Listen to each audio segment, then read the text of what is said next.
Hey, it's Amber from Biceps After Babies, and I'm going to teach you how to perform a flutter kick.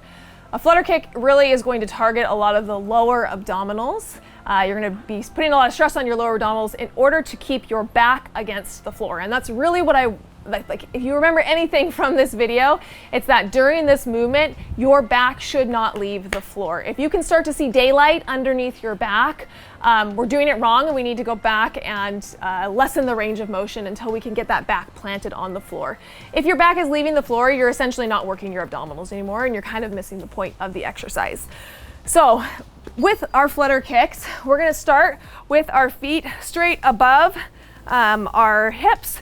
And you should feel your lower back right now. You should feel it pressing into the ground. You do that by contracting the abdominals. I feel that pressing into the ground. Now we'll start with a small flutter kick. So we can just start with fluttering the legs back and forth, noticing, is my back leaving the floor? If my back is leaving the floor, then we don't go any further than this. We work on getting our back to the floor at this point.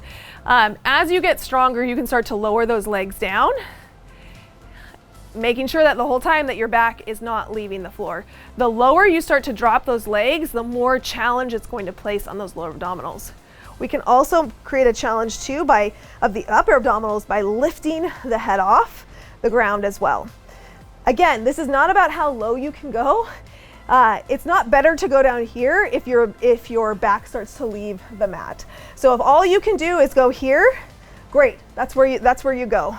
But lower down until you start to feel that challenge, that resistance, and you can stay here and complete your flutter kicks. You also may see flutter kicks done like this, just a different way to challenge the abdominals. Again, start up here. If your back starts to leave the floor, don't go any lower. This movement only works if you're really thinking about pressing that back down into the floor. That's going to help you to target those lower abdominals. Another modification that you can do if doing it straight-legged is too challenging for you at this point, you can modify by bending your knees. So that'll look like bringing your knees here and doing almost like a toe tap, a toe touch. We can make this our flutter kicks. You can bring it a little bit lower if you can do that again without your back leaving the floor. And once you've gotten good at that, then we can start to progress to that straight leg flutter kick.